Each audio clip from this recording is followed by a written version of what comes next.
O que é? O que é? O que é? O que é? O que é? O que é? Que é? O que é? O que é? E o que é, hein? O que é? O que é? O que é, meu irmão?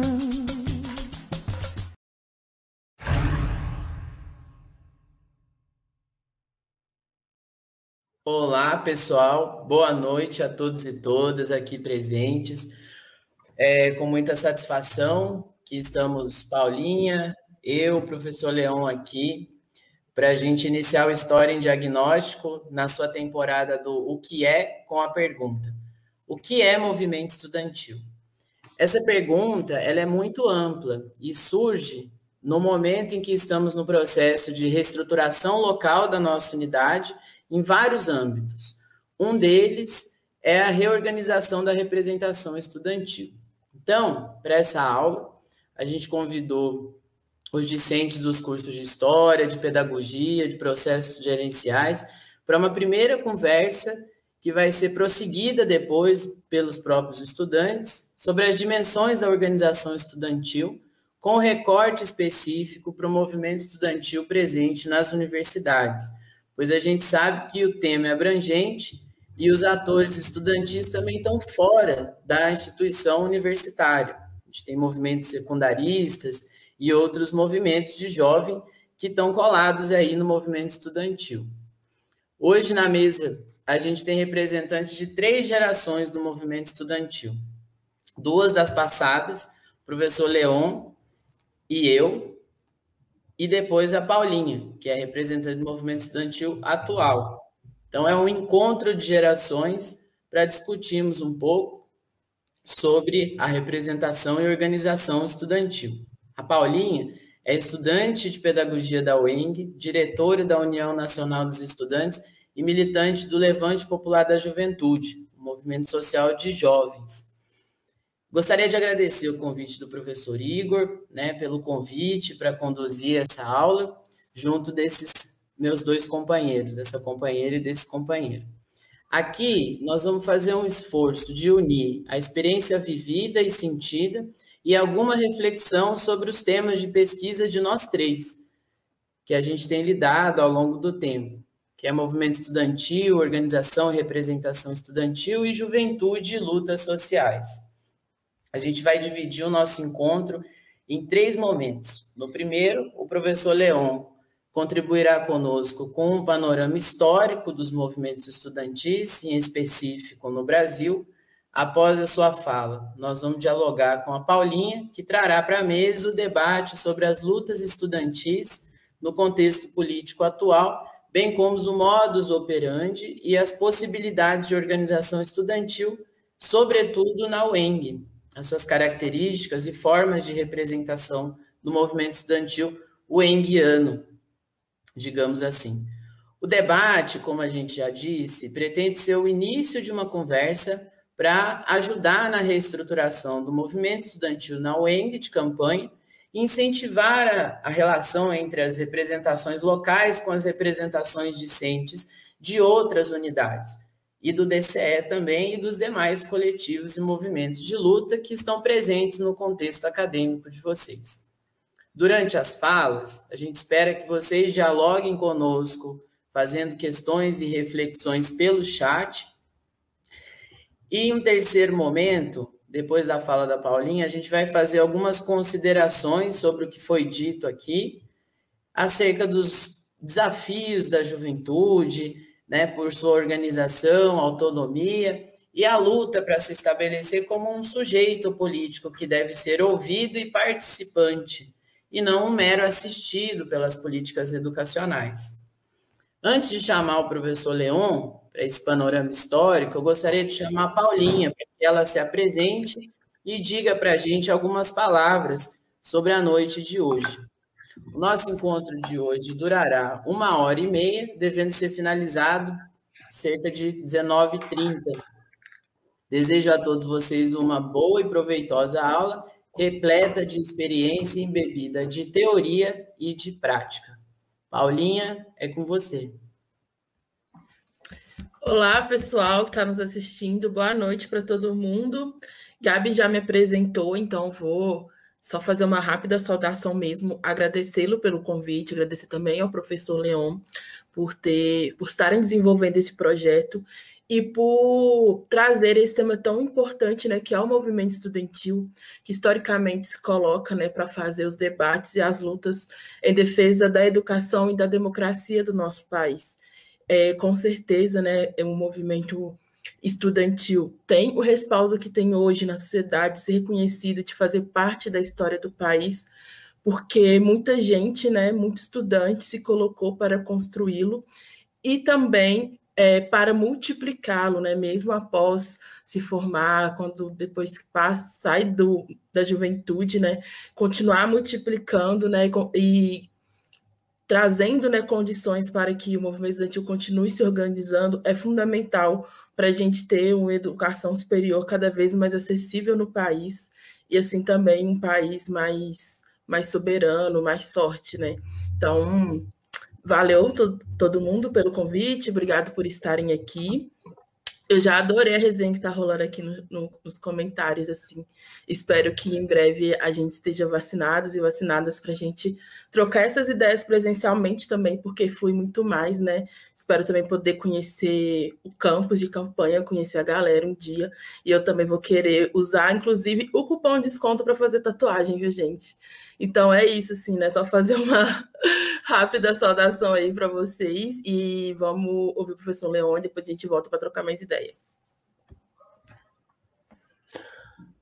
Boa noite, gente.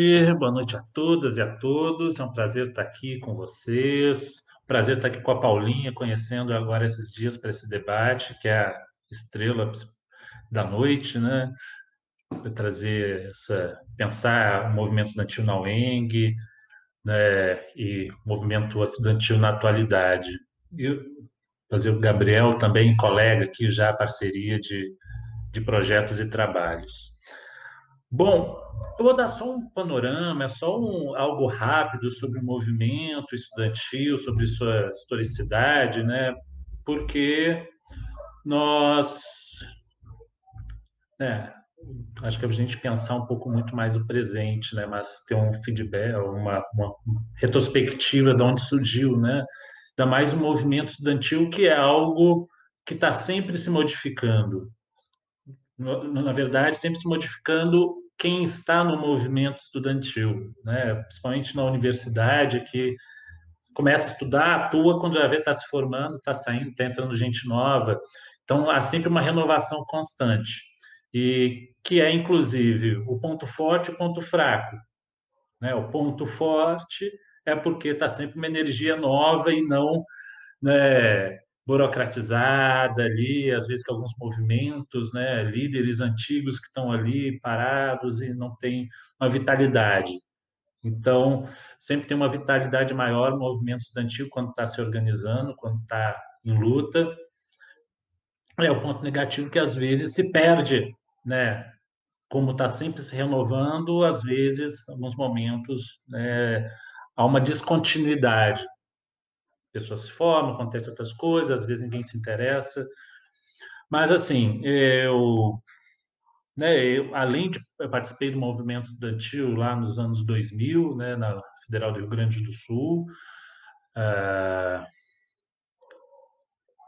e, né, cheguei a estudar também, eu pesquisei um pouco sobre o movimento estudantil na época, nos anos 2000, e depois, né, as pesquisas desde lá têm sido sobre juventude.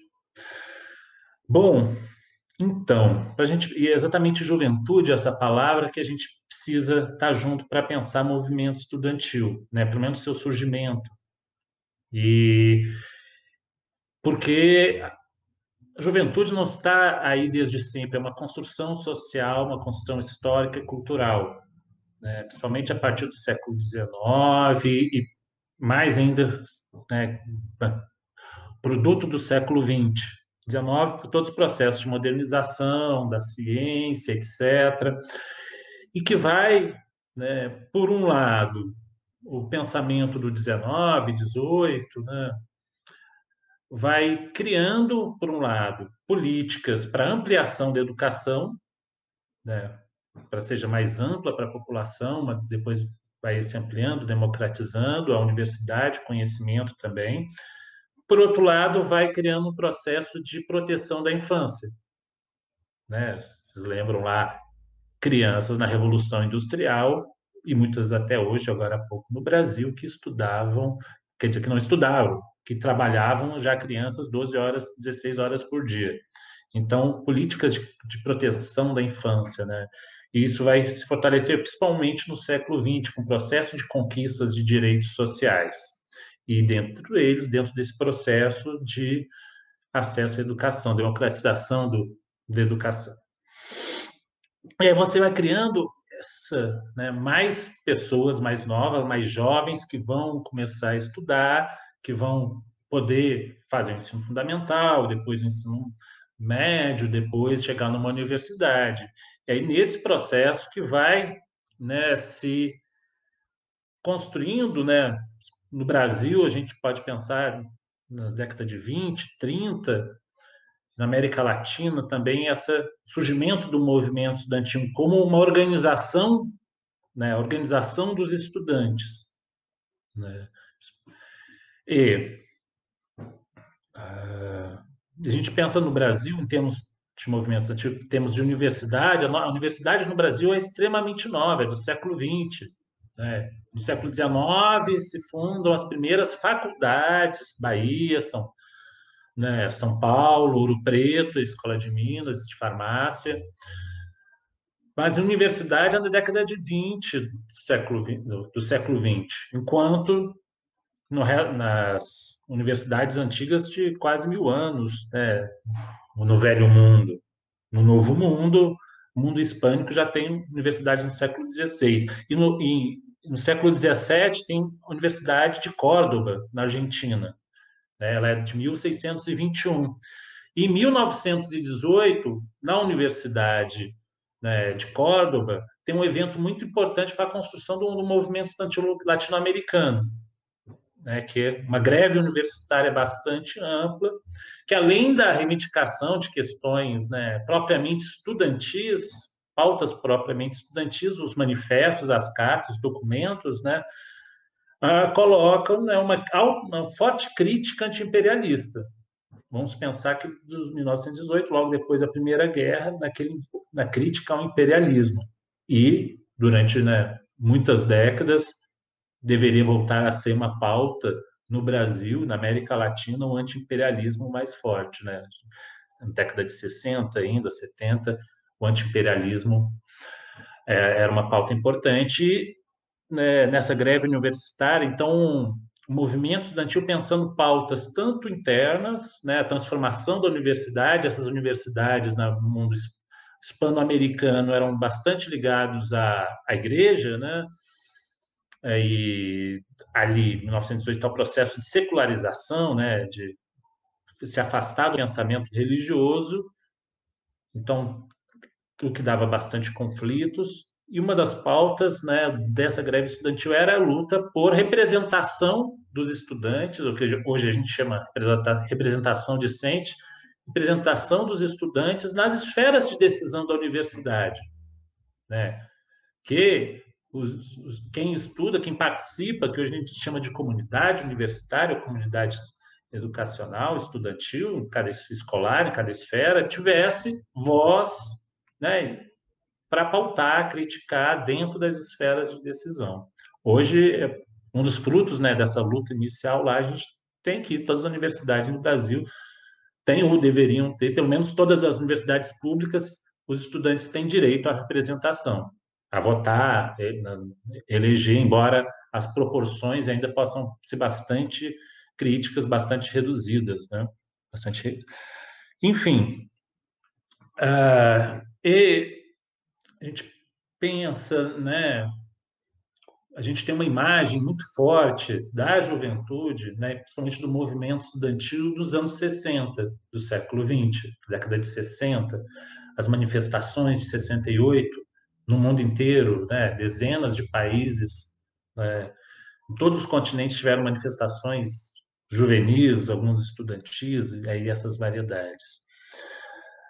Mas por que também, né, até que se criou o termo, né, o poder jovem no século XX, né, vai se criando mais forte a imagem da juventude como um motor de transformação da sociedade, né, tanto à direita quanto à esquerda, né, vários passos, né, explorando a imagem da juventude como um motor de transformação.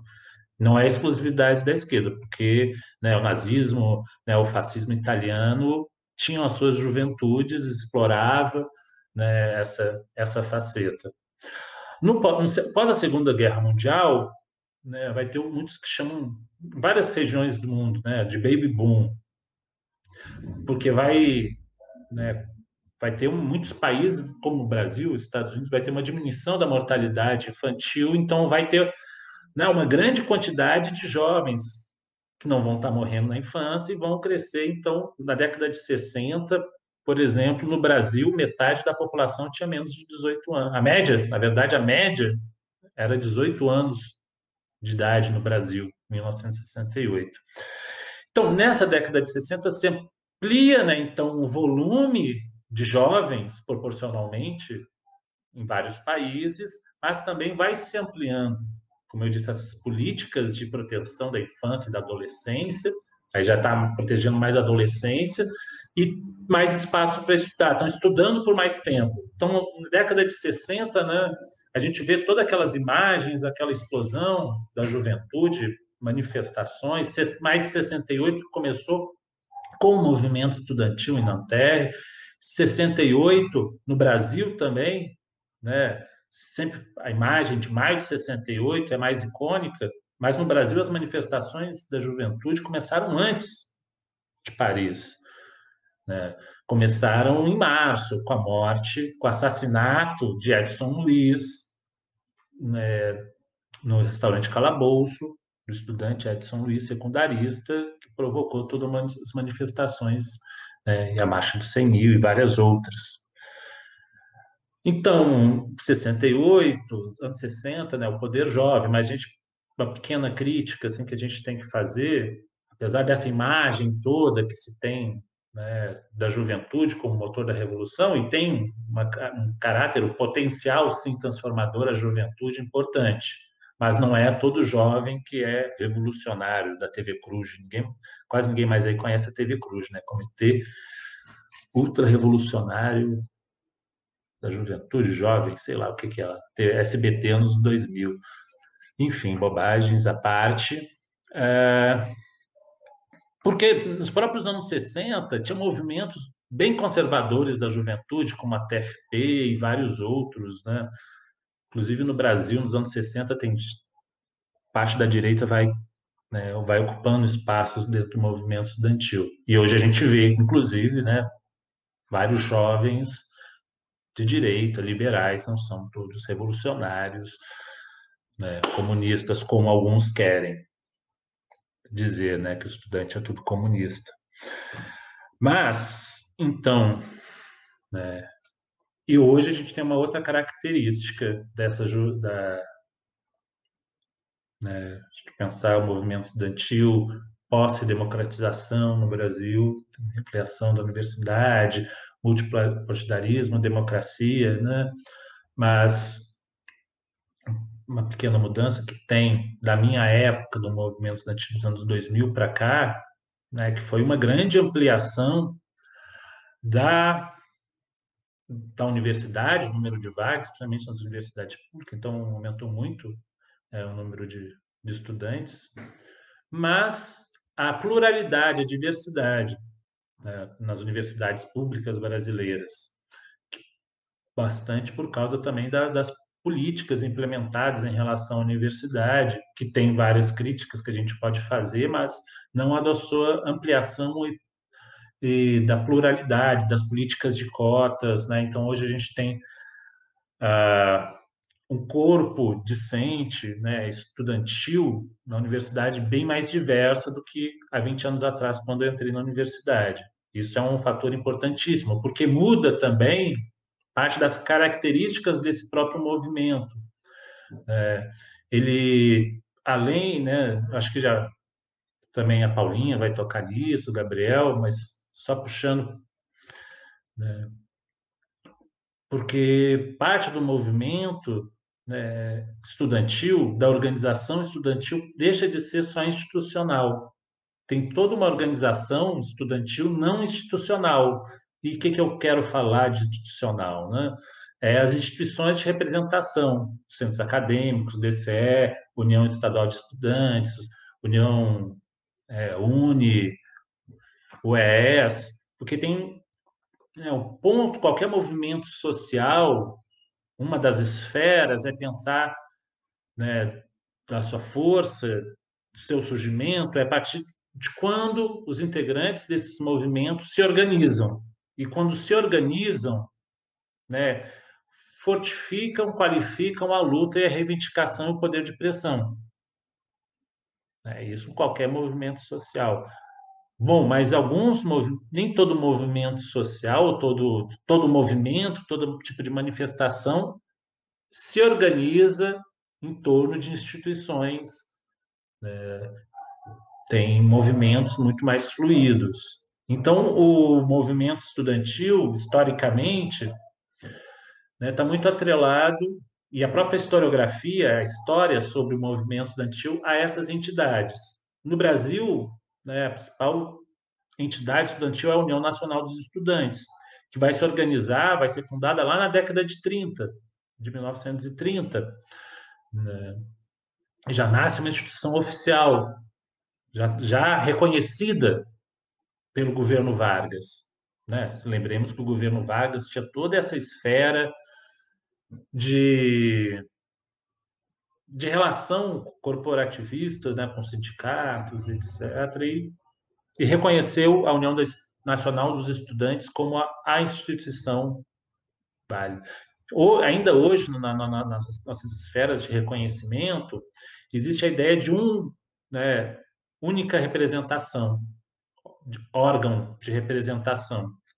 Então, na própria legislação, a única entidade representativa dos estudantes seria, em termos nacional, a União Nacional de Estudantes. Então, tem meio alguns autores chamam de monopólio da representação.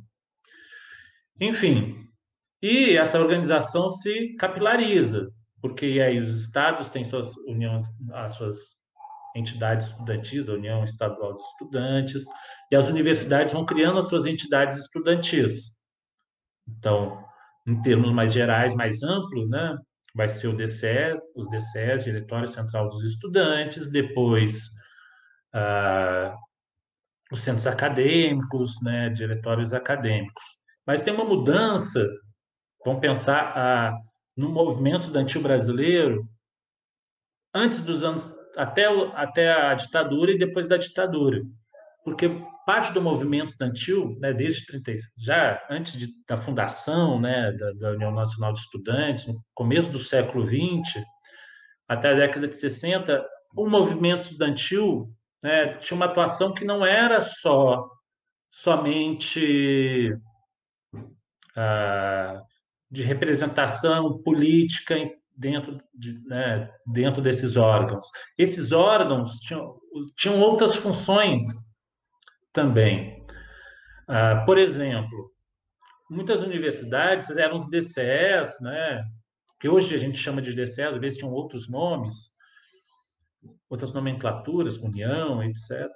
Eram responsáveis, criavam, construíam restaurantes universitários, construíam moradias estudantis, conseguiam, inclusive, doações de ex-alunos, etc., de prédio, coisas, e construíam moradias estudantis, chamadas Casa de Estudante, à época, restaurantes universitários.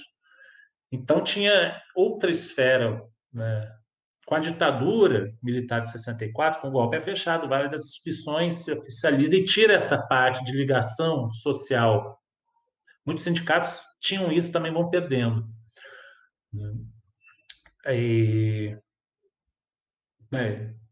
Durante a ditadura e após a ditadura, acabou que várias essas outras esferas que a gente chama de assistência estudantil passaram para as universidades. Bom, aqui na UENG a gente não tem moradias estudantis nem restaurantes universitários, né? Mas várias universidades, principalmente as federais, têm essas esferas da assistência estudantil, de dar apoio aos estudantes. O que eu queria falar mais? Está já fechando. Mas eu comentei, né, às vezes um grande problema da historiografia sobre a ditadura é focar muito na instituição, União Nacional dos Estudantes. Então, hoje deve ter alguns estudos que focam outros grupos, outras formas de organização. E outra esfera da organização do movimento estudantil, né, são os movimentos de área. Né, que são os movimentos de área, então, curso de História, tem as Federação Nacional de Estudantes de História, né, e por aí vai. Então, tem executivas nacionais de estudantes por área. E hoje muito se lembra, se vamos falar de historiografia, muito se fala, até se comenta, até um próprio movimento, esses movimentos de áreas focam após a ditadura, não, surgiu a executiva, a federação, a partir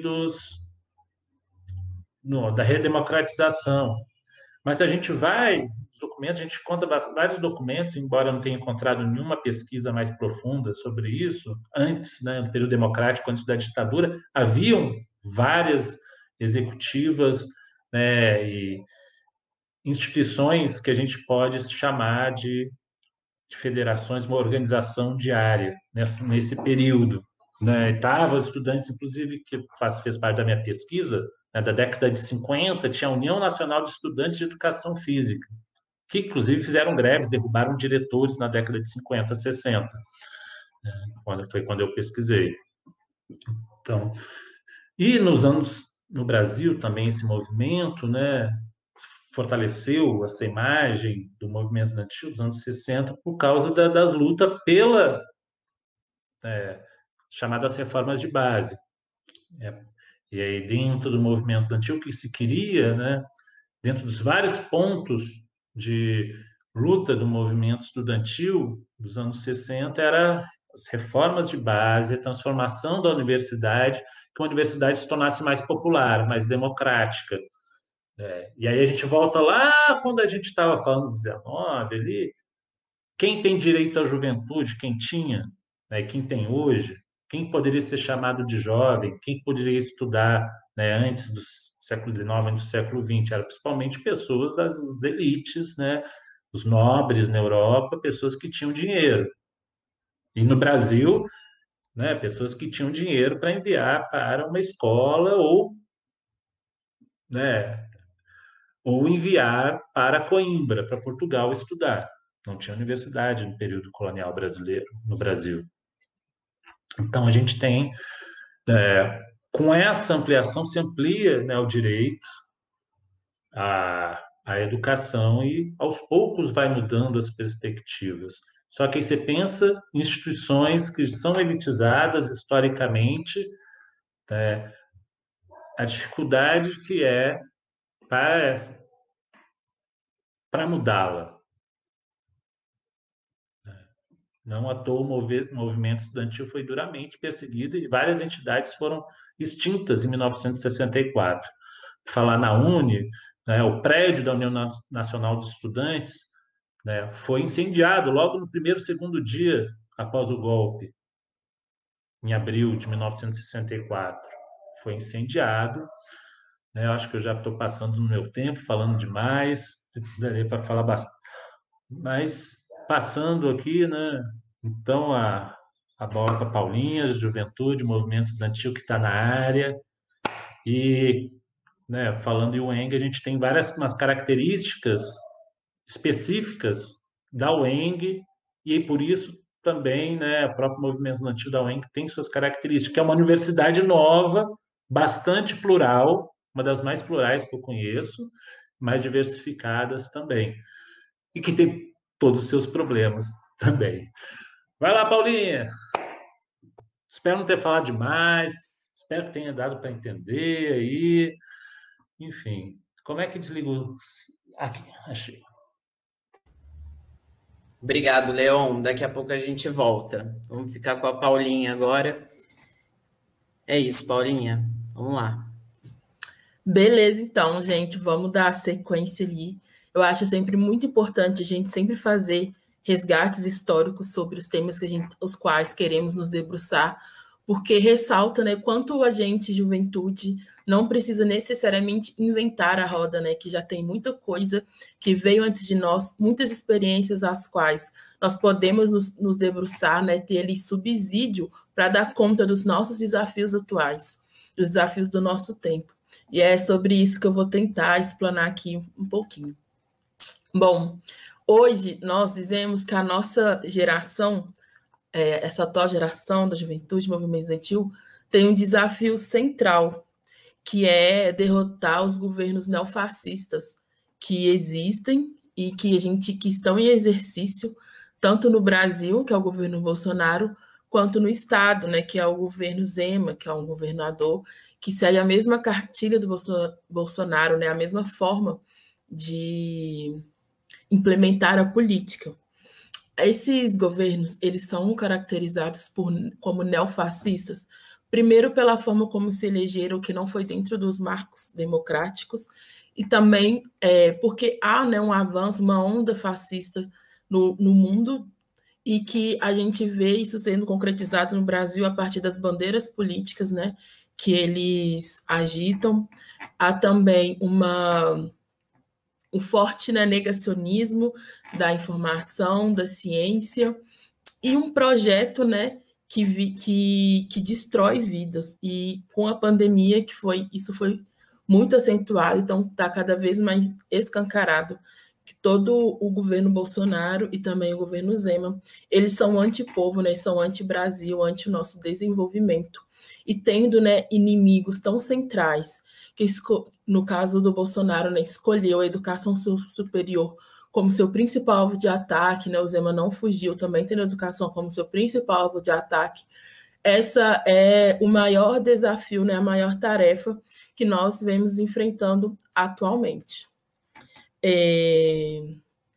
No caso do Bolsonaro, né, desde 2019, ali, no primeiro ano de governo, a gente viu que ele já escolheu a educação como um dos seus principais alvos de ataque.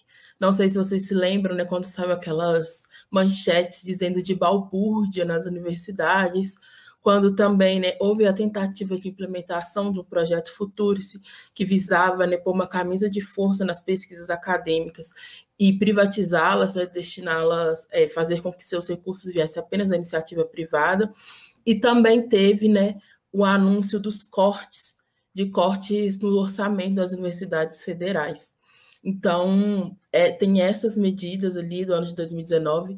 Ao longo, né, dando sequência assim, no governo, a gente viu também que foi tido muito ataques em torno da autonomia universitária, então, com reitores que não foram aqueles, né, escolhidos pela comunidade acadêmica via eleição, sendo empossados, né, pelo governo, que dava ali, né, concedia o título de reitor para aqueles que faziam a linha política bolsonarista.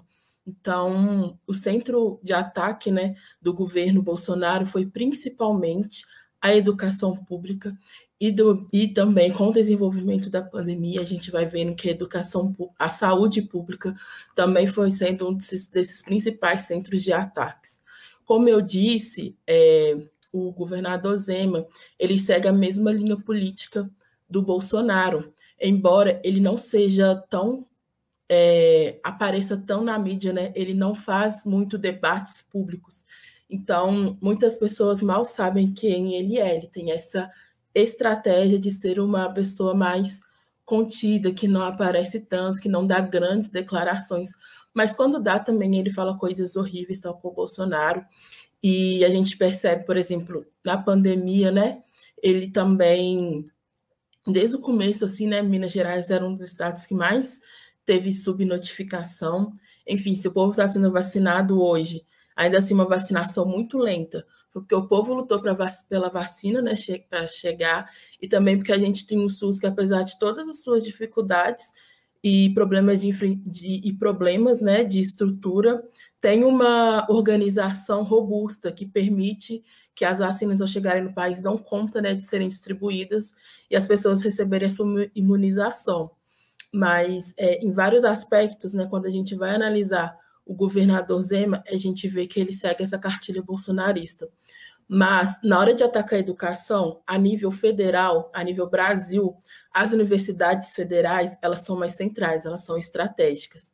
Mas, se a gente for pegar Minas Gerais para o ataque à educação, não foi as universidades estaduais o centro deste ataque. Foi a educação básica, porque elas são mais estratégicas a nível de Estado, né?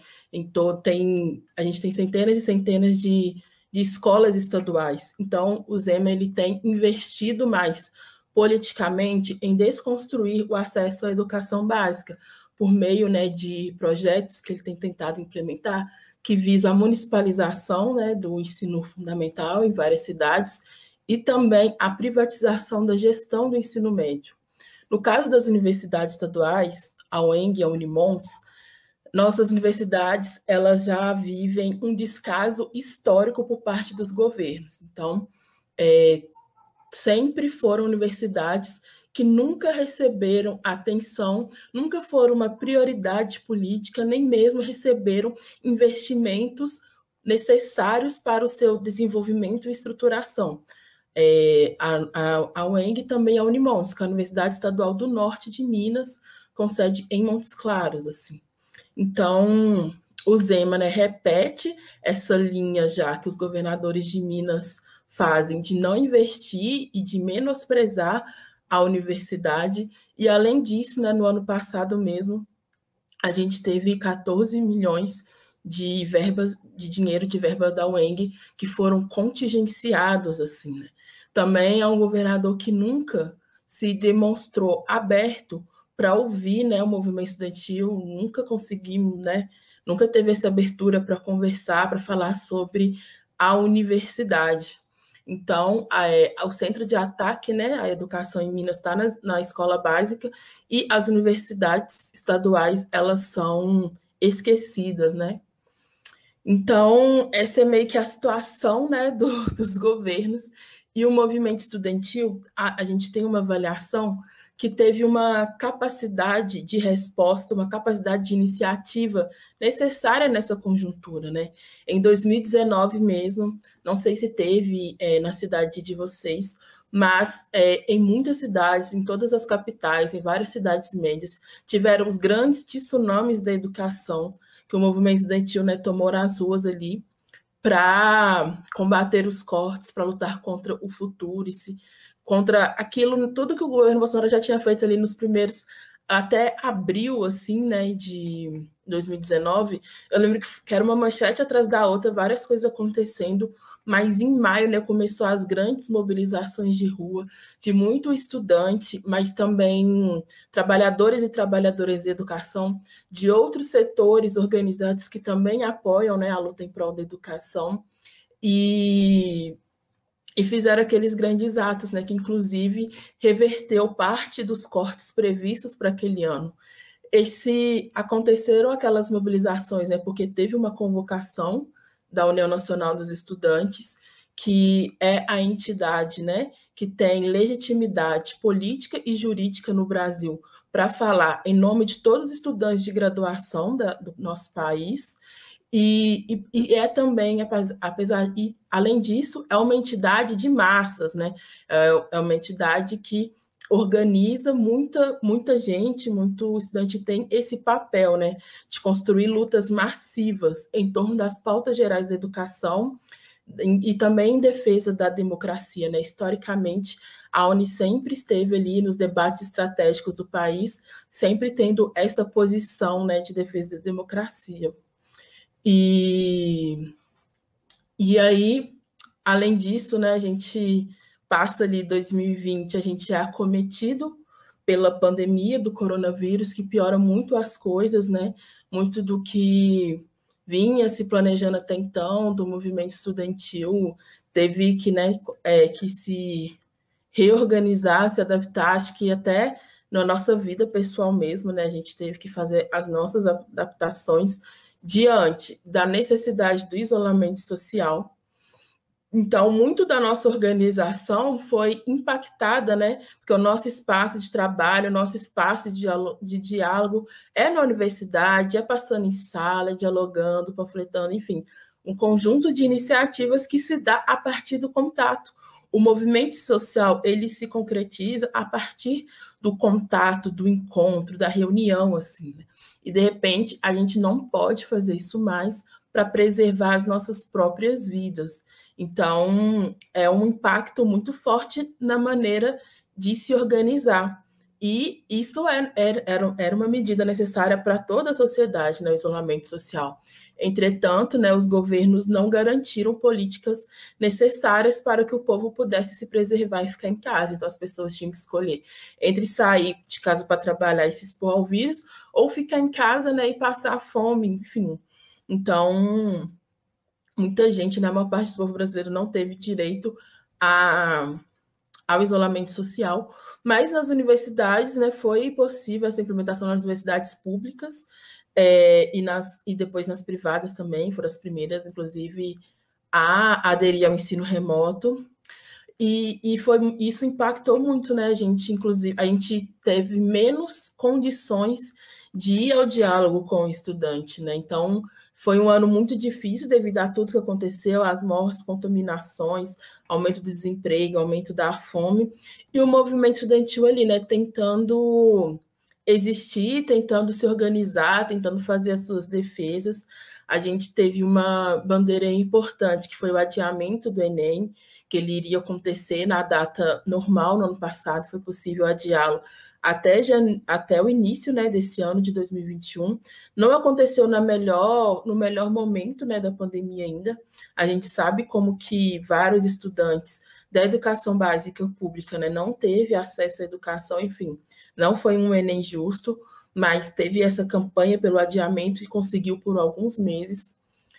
Ainda assim, né, nessa coisa de pandemia, dificuldade de se organizar, né, através das redes, foi possível fazer essa campanha de adiamento do Enem e também pela aprovação do Fundeb, né, que é um fundo de recursos, né, destinado à educação básica, que é fundamental para financiar aí nos municípios a escola pública, né?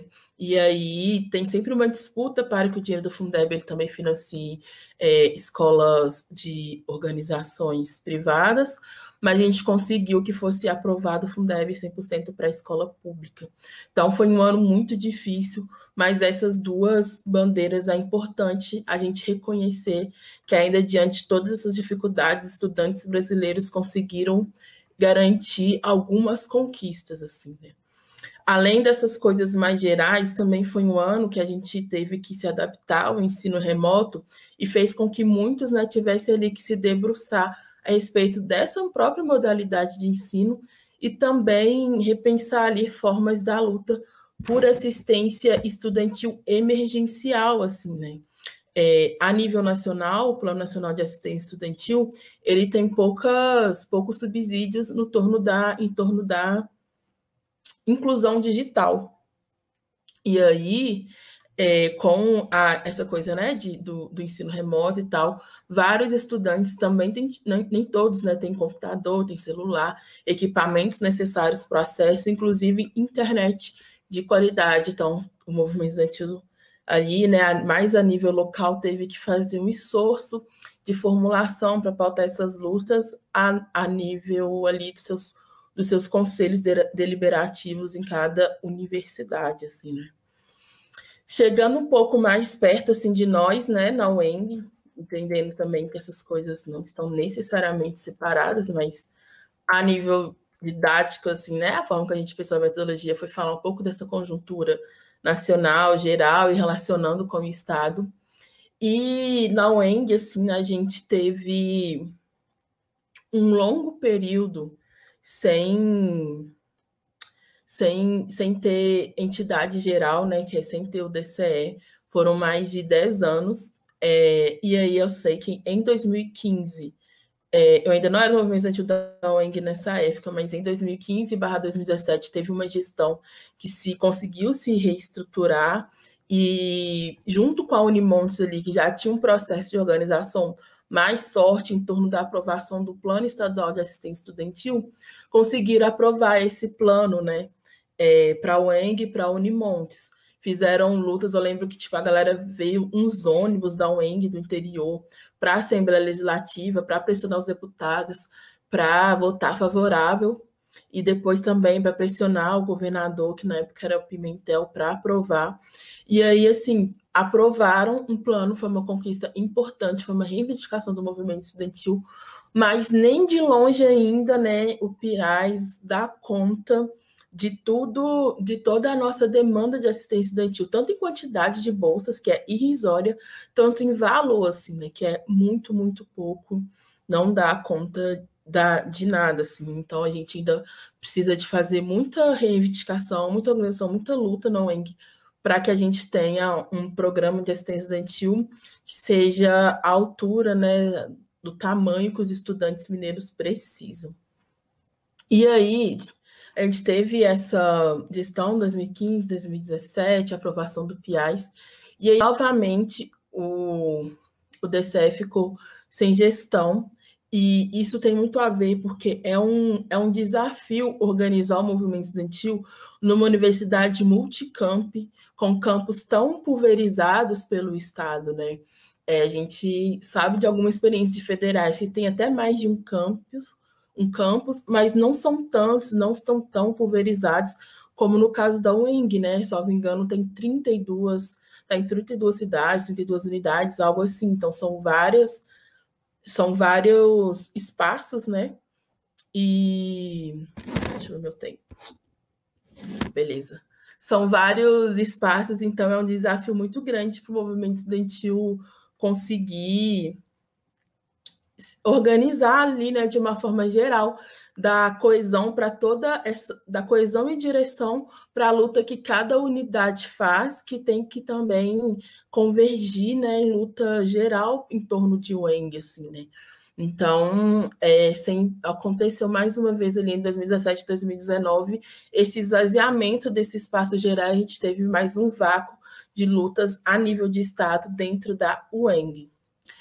E aí, em 2019, a UENG tem o DCE, que é o Diretório Central Estudantil, é a entidade que fala, né, que representa todos os estudantes da universidade, e tem também as entidades de base, né, que são as entidades que representam estudantes de determinado curso ou de determinada unidade, que é o caso dos centros acadêmicos, e também são diretórios acadêmicos. Essas entidades de base, elas são fundamentais no movimento estudantil, pois são elas que enraizam, né? São elas que organizam o estudante ali pela base. Muitas das vezes é o primeiro contato que a gente vai ter com o movimento estudantil, através do nosso CA, através do nosso DA. Eles têm esse papel, né, de nos representar a nível local ali, mais no micro, dentro da nossa unidade, dentro do nosso próprio curso, e também de fazer essa conexão com as entidades gerais, sejam elas DCEs, a UNE ou a UEE, que é a União Estadual dos Estudantes. E aí, esse conjunto de centros e diretórios acadêmicos de entidades de base que existem, eles formam um conselho, que na UENG a gente chama de CONDAS, Conselho de Diretórios Acadêmicos. Este conselho, ele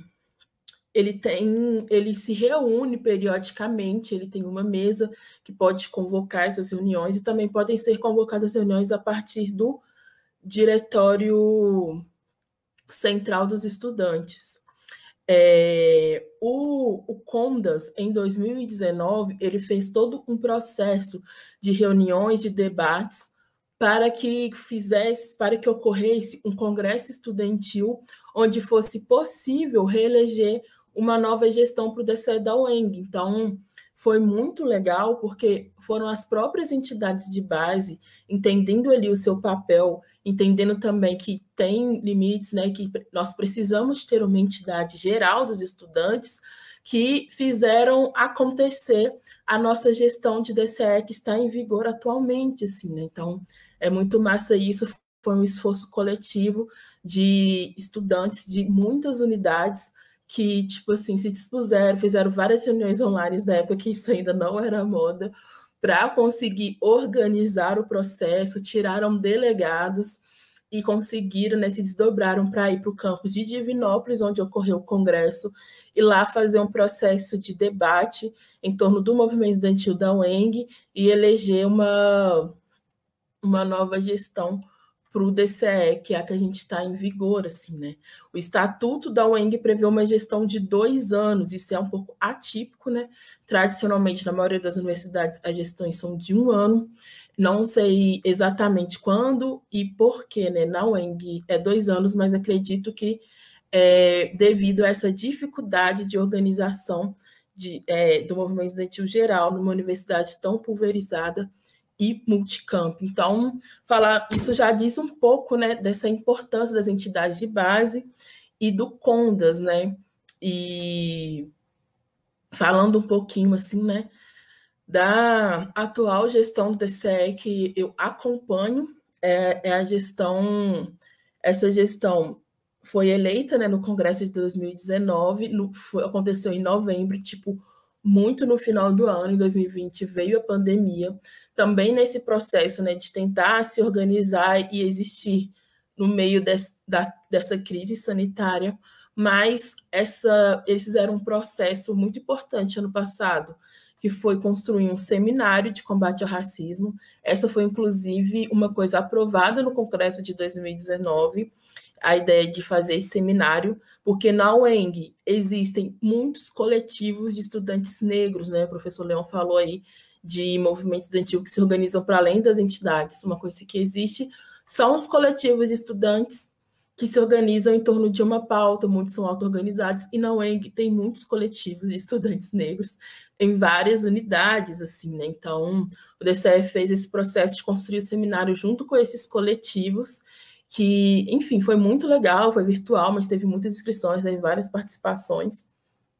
Tá lá no Facebook, foi transmitido pelo Facebook, tem também as informações lá no Instagram do DCE, que foi possível ali, né, ter um conjunto de debate com vários estudantes em torno da pauta racial, que é uma pauta também geral, né, não só das pessoas negras, e que depois disso foi possível apresentar para a reitoria uma reivindicação antiga, que é a implementação da banca de heteroidentificação, que é importante para combater a fraude nas cotas, né? Então, foi um passo importante para tornar a universidade mais democrática, né? Mais popular.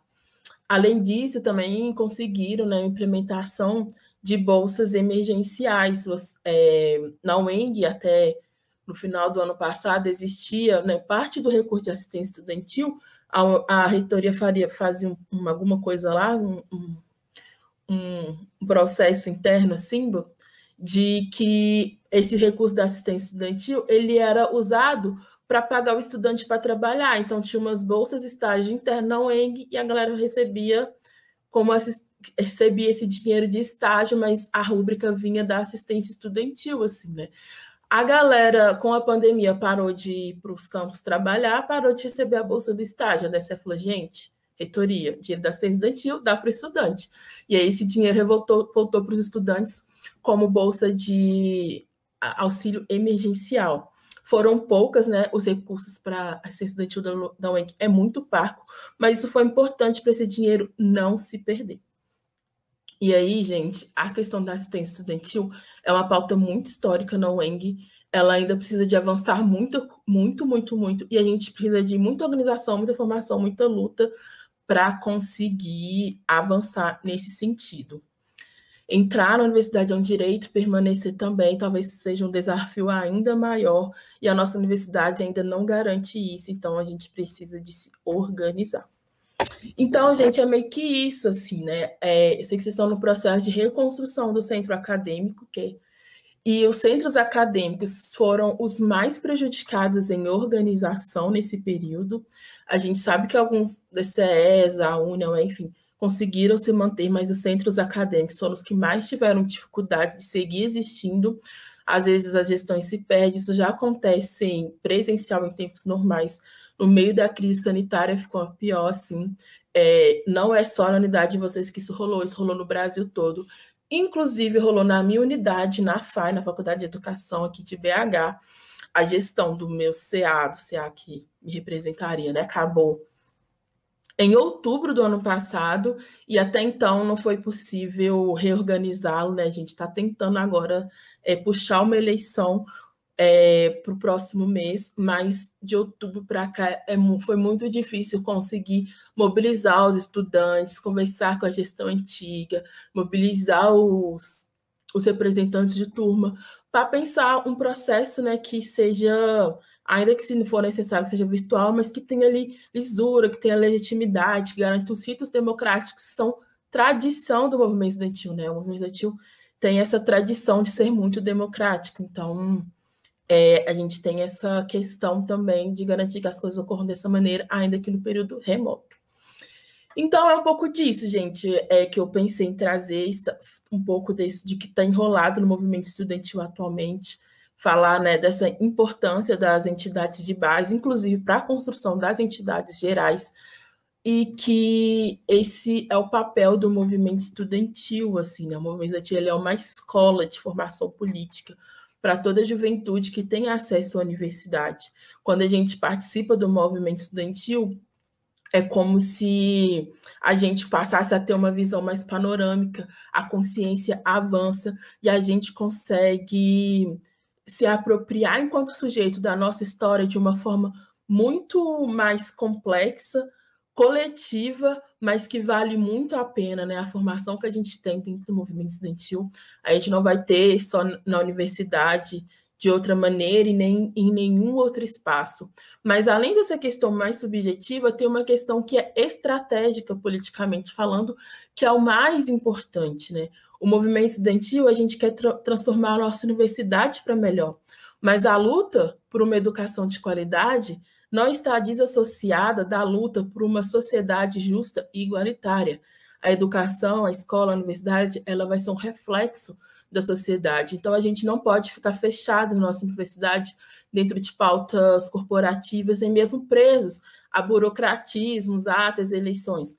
A gente tem que seguir com um pé na universidade, outro pé na cidade, para a gente conseguir fazer as nossas lutas em torno da defesa da educação, do fortalecimento da nossa universidade, entender que isso só vai ser possível com a gente lutando também pela transformação da nossa sociedade, pela reconstrução do nosso país, a partir de um projeto popular, né? Por isso eu começo falando que o nosso principal desafio é derrotar, desgastar e isolar o bolsonarismo. Porque enquanto o bolsonarismo for maioria na sociedade, ter esse pensamento imperando, a gente também não vai conseguir ter uma UENG à altura dos nossos sonhos, do jeito que a juventude mineira merece. Então, é isso. Eu espero, né, que a gente siga trocando ideia, a gente troque um pouco agora aqui, já no chat também. Mas, além disso, assim, né, colocar à disposição para acompanhar junto com vocês esse processo de reestruturação, que a gente consiga ter um contato mais próximo e seguir construindo junto aí o movimento estudantil, que é tão necessário para a nossa sociedade, para a transformação que a gente quer. É isso.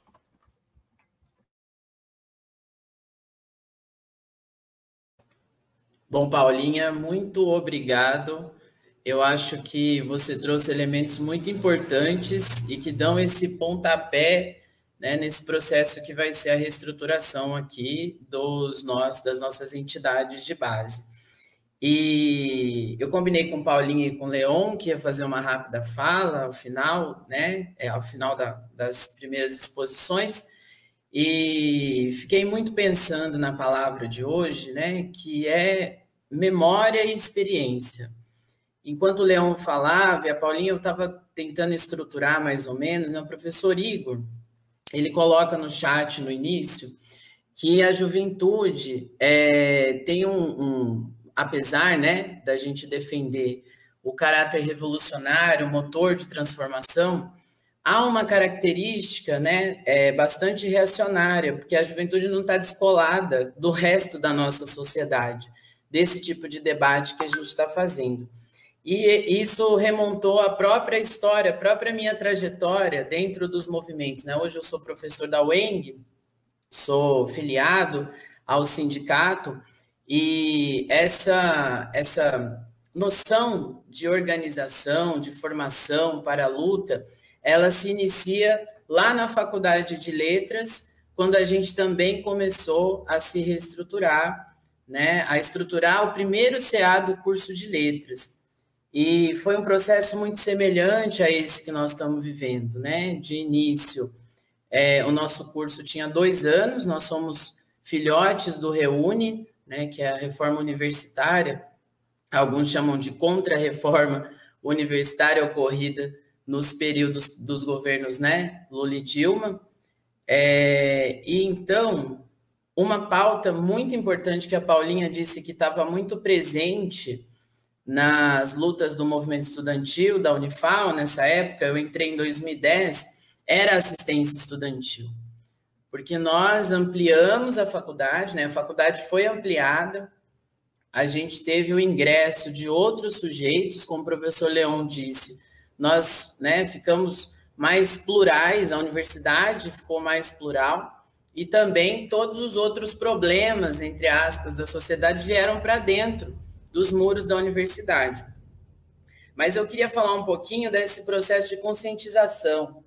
O professor Igor disse que ele só se entendeu como estudante a partir do movimento estudantil. E eu acho que isso é um trajeto muito semelhante de todos nós que, né, entramos nessa luta e que permanecemos. Eu não me interessava muito por questões de assistência estudantil, na verdade eu não sabia absolutamente de nada, eu era totalmente alheio às discussões políticas na universidade pela concepção de estudo e de formação que eu carreguei da minha adolescência, da minha juventude, né, e que estava alheio a esses movimentos políticos. O que me levou, e aí dialogando com o professor Leon, com essa questão de dentro da universidade nós termos outros tipos de movimento, outros coletivos, o que me levou de fato à luta estudantil foi a pauta da diversidade sexual e de gênero, né? Então, uma demanda que surgiu por vários ataques homofóbicos, uma cidade pequena, conservadora, né? Chegando um monte de estudante diferente lá, e a gente, de repente, e não gratuitamente, na verdade, porque eram outras pessoas, outros sujeitos que já estavam inseridos no movimento estudantil, que traziam para as assembleias, né? A gente ia para as assembleias para discutir questões relacionadas à nossa vida estudantil, e iam surgindo outras demandas e iam sendo criados grupos, né, para cuidar dessas demandas. O primeiro coletivo que eu participei, eu não participei de nenhuma estrutura, não iniciei numa estrutura formal do movimento estudantil. O primeiro grupo que eu participei foi um coletivo de diversidade sexual e de gênero que se chamava Diverges, na Unifal, que inclusive, hoje em dia, existe um outro grupo de estudos na Unifal que se chama Diverges, assim, né, e esse primeiro momento, esses dias eu estava até vendo, a gente fez um manifesto, fez uma logo, né? E nós nos reunimos estudantes de vários cursos que tinham em comum essa pauta. Essas reuniões, essas lutas me levaram às necessidades do meu próprio curso. Nesse mesmo processo, nessa efervescência política de 2011, 2012, muita crítica ao REUNE, né? Muita crítica, inclusive, à UNE, né? Foi um momento ali muito complicado de negação dessa entidade que a Paulinha disse que é uma entidade de legitimidade jurídica, né, e política também em relação às nossas lutas.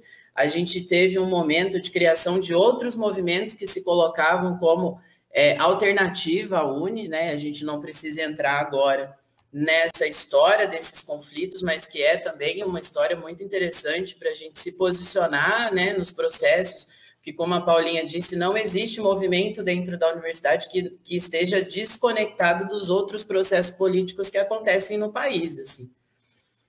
E nesse momento, o pessoal da Letras estava, né? Eu era representante, olha que engraçado, eu era representante do colegiado, eu participava das reuniões de colegiado. Só que há um limite na participação dessas instâncias que são de dentro da universidade, né? E o coletivo, de certa forma, me ensinou a fazer política, ensinou aqueles jovens que estavam lá a fazer um certo tipo de política que transbordava desses ambientes. E logo estava acontecendo a estruturação do CA de Letras.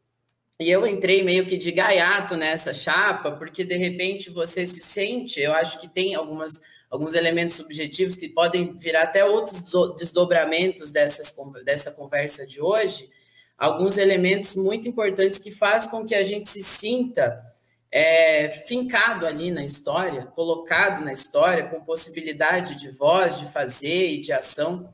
E aí fui para o CA e me mantive nessa estrutura do CA durante um ano, participei de uma gestão e fui me aproximando por meio dessas reuniões. Eu acho que a Paulinha toca num ponto importante, que é a sociabilidade estudantil. Esses coletivos, esses movimentos, essas entidades, elas fortalecem a sociabilidade estudantil, porque os CAs se reuniam nos conselhos de entidade, né, para pautar políticas, inclusive para o DCE, que hora ou outra está mais ligado às demandas reais dos estudantes, hora não está ligado, e é um instrumento importante de disputa dentro da universidade.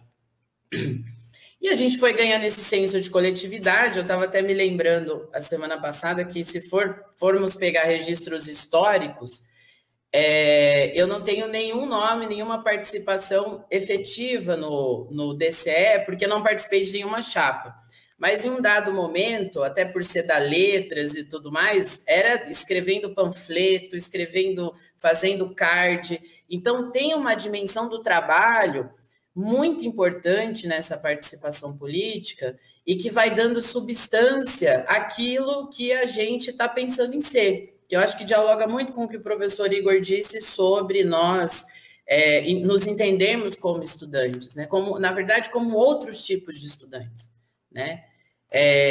Tem até aquele trocadilho do aluno sem luz, que na verdade não existe isso, porque uma palavra é grego, a outra é latim, mas a gente não precisa entrar nisso, mas essa própria noção, esse argumento, que é um argumento meio falacioso, assim, mas para o bem, né, de que você se sentiu um estudante, não um aluno.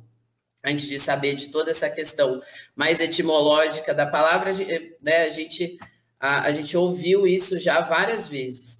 Mas o que eu queria dizer sobre isso é que esses movimentos, esses grupos, eles foram me ganhando e ganhando outros jovens. Primeiro, por conta das demandas, que são muito grandes, né? Você entra na universidade, a gente tem cotas, a gente reúne, a gente tem, né, a expansão, mas a gente não sabe se a gente vai permanecer. Ou a maioria dos alunos, né, sobretudo das classes mais populares que entramos na universidade, não se garantia a nossa permanência. Nesse processo, eu também me vinculei à executiva nacional do meu curso, mas uma coisa muito distante, uma estrutura muito distante ainda, porque eram encontros bianuais e não havia um diálogo muito efetivo entre a instância e os próprios cursos, né? Dada a dimensão enorme dos cursos. E fiquei um tempo ali. E a política estudantil ela é muito dinâmica, porque são vários coletivos, vários partidos políticos, vários coletivos, várias formas de se organizar. E aí depois eu me desvinculei dessa instância mais institucionalizada e comecei a fazer parte de um movimento social de juventude, né, que é o Levante Popular da Juventude, do qual a Paulinha também participa. E que também foi uma outra escola, né, de política e que trouxe outras perspectivas, inclusive de continuidade. E aí, depois disso, já finalizando a minha fala, que eu queria, né, na verdade, trazer essa experiência para que a gente sinta que é importante a gente se organizar em torno dessas demandas e que tem demanda para todo mundo e espaço para todo mundo se organizar, né? Sobretudo no que se refere à defesa da educação, assim, né? E depois dessa escola, de me compreender um estudante ativo, participativo, você não consegue mais, ou eu pelo menos não consegui mais, me compreender como um sujeito não participativo, não atuante politicamente. Então, essa forma de fazer a vida, de pensar a vida, de vincular a política geral à vida local, do lugar onde eu estou trabalhando, do lugar onde eu estou estudando, permaneceu comigo. Inclusive, virou tema de pesquisa, e enfim, acho que vou trabalhar com isso o resto da minha vida, né? Hoje eu sou vinculado ao sindicato, fui professor de educação básica, vinculado também ao sindicato, escrevo panfleto e textos e manifestos até hoje, acho que bem melhor do que quando eu estava no movimento estudantil, mas era isso que eu queria trazer, assim, antes não sei se tem questões, porque enquanto eu fui falando não estava olhando o chat, mas eu vou lançar uma pergunta para a Paulinha, enquanto eu vejo aqui o chat, e acho que agora, nesses próximos minutos, podemos fazer um bate-papo mesmo, de impressões, de considerações. Acho que se o Leon quiser trazer esse momento aí, né,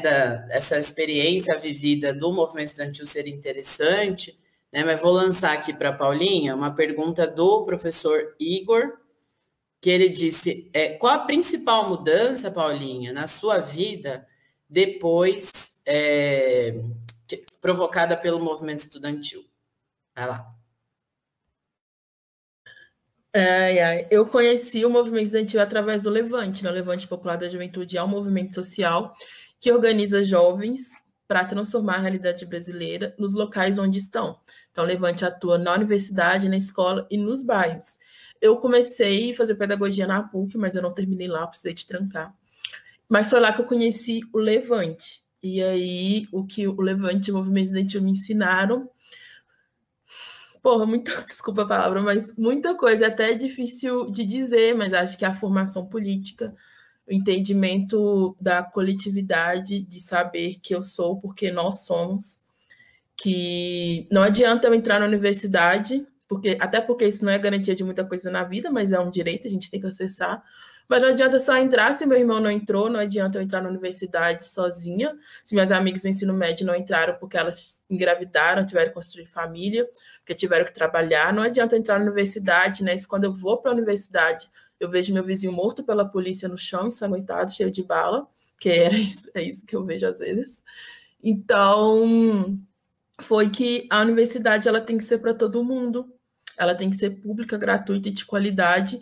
Se eu entrei, foi porque teve muita luta por isso, muita luta do povo brasileiro, do movimento estudantil, do movimento negro, do movimento feminista, movimento LGBT, uma luta social enorme em defesa da educação. A educação é estratégia para mudar o país. E que é o nosso dever continuar lutando, assim, né, para que isso chegue para muito mais gente, para muito mais pessoas, e que ao entrar na universidade, adquirindo esse direito, a gente entre em conflito com essas contradições e se coloque em luta para transformar para melhor. O principal ensinamento foi esse entendimento de ser sujeito coletivo, de ser parte da classe trabalhadora e de querer construir, junto com toda a classe, um Brasil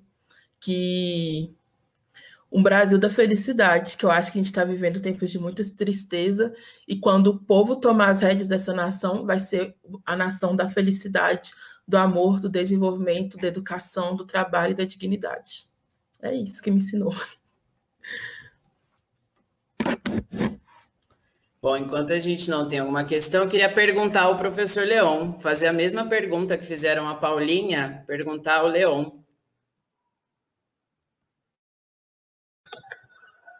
Valeu. Legal escutar a Paulinha aí. E você também, Gabi. Como é que está seu horário mesmo, Paula? Você falou que tinha que sair. Quanto tempo você tem? Tá rolando uma assembleia estudantil, né, na minha unidade, na FAI, que vai mudar de prédio, a gente vai debater isso. E aí começou assim, eu falei que ia chegar às 7h30, mas dá para a gente conversar aqui ainda alguns minutos e tal. Mas nossas vantagens e desvantagens do remoto, né? Estar em vários lugares ao mesmo tempo e às vezes está em vários lugares ao mesmo tempo e às vezes a gente acha que está e não está em muitos lugares. Mas no caso aqui a gente está. Enfim, o que E é também uma esfera de experiência agora, né, desse ensino remoto, de pandemia, movimento estudantil em tempos de pandemia. O que eu aprendi, o que mudou? Acho que bastante. Fiz 2 graduações, minha atuação no movimento estudantil foi na primeira, e é engraçado, hein? É legal ver as proximidades dessas 3 experiências, né? Também fui lá no segundo semestre, segundo ano do curso, não, o centro acadêmico não está funcionando, né? Vamos organizar. Eu entrei ali, não, vamos ajudar ali meio de rabeira, e quando vi, no outro ano, ninguém queria, acabei indo para a coordenação, né, do centro acadêmico. Depois da CE, fazer uma participação, embora nunca tenha atuado efetivamente, né, mas dentro da Executiva Nacional de Estudantes de Educação Física. Mudou principalmente numa ampliação de mundo, de visão, que a universidade já ajuda, né, mas o Gabriel falou dessa experiência para além do curso, né? Você começa a dialogar e fazer trocas, né, com pessoas de outros cursos, com outras visões de mundo dentro do movimento estudantil. Às vezes a gente fica, como estudante, pode ficar muito centrado, né, só no seu curso, na sua área. O movimento estudantil ajuda a ampliar a política, mas formação crítica também, uma formação de uma visão crítica da sociedade, da educação, da universidade. Inclusive, foi, né, foi o que me fez levar a fazer outra graduação, né? Não cheguei a concluir a educação física, né? Acabei indo para a história, já com a ideia de fazer a graduação com história. Ainda trabalhei, né, muito tempo, mais de 10 anos na educação básica, com educação física, fazendo graduação, mestrado e doutorado em história ao mesmo tempo, né? A visão é uma formação crítica, eu acho que é um dos principais. E muitos amigos, muitas coisas, aí mais, conhecer a vida, aprender a viver também por esse mundão aí. O movimento estudantil na minha época também ajudou a conhecer bastante o Brasil. Enfim.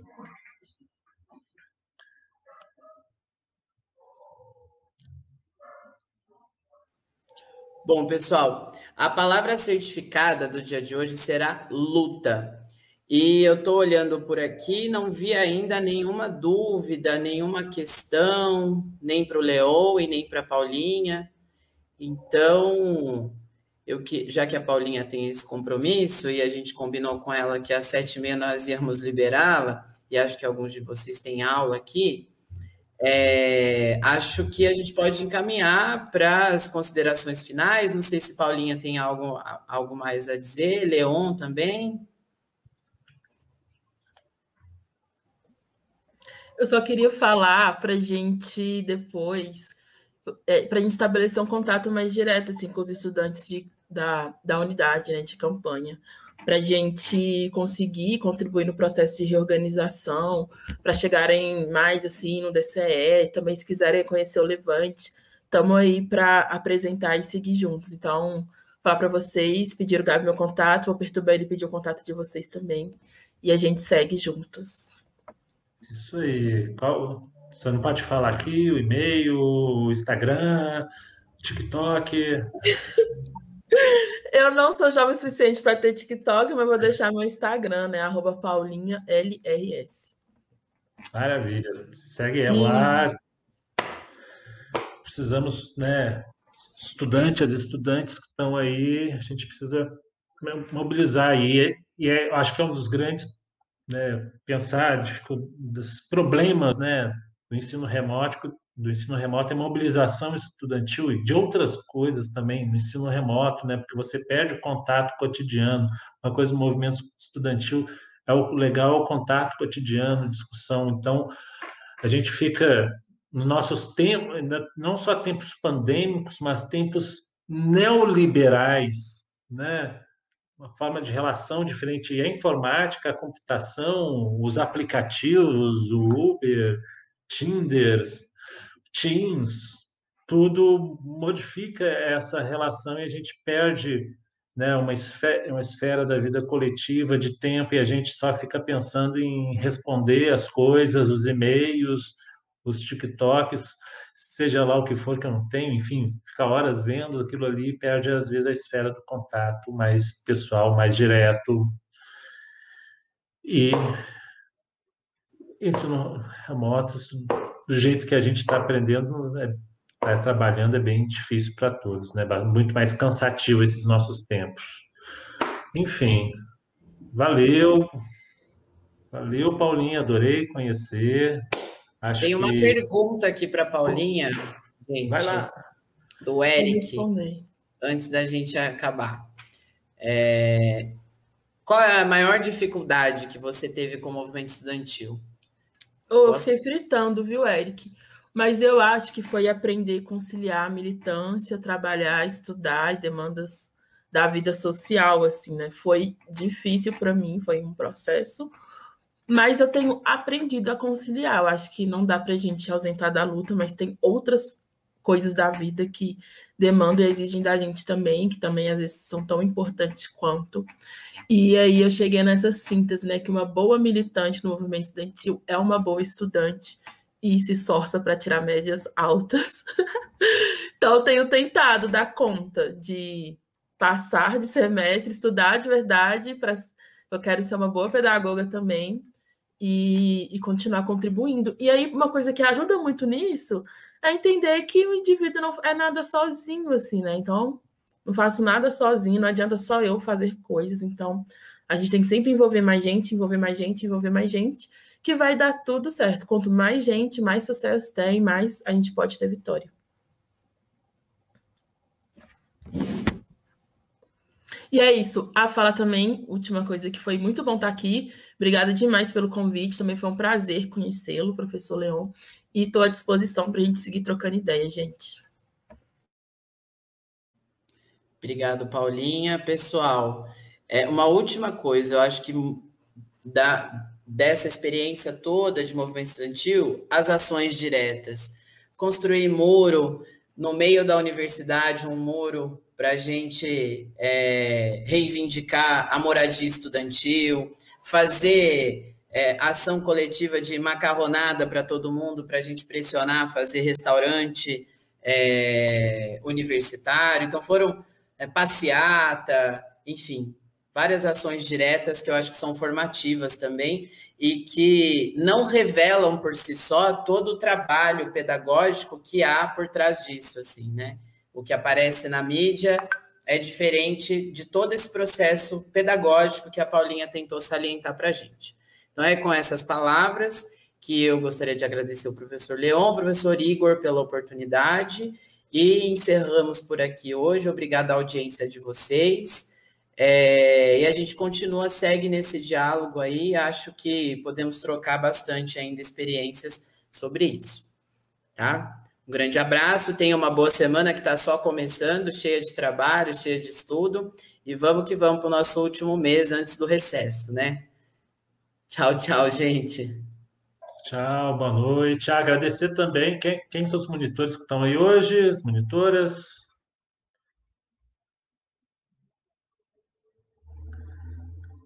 Nós vamos agradecimento aos monitores e monitoras. Os monitores e monitoras. Quem está aí? Quem está aí? Enfim. Vamos lá? Vamos lá?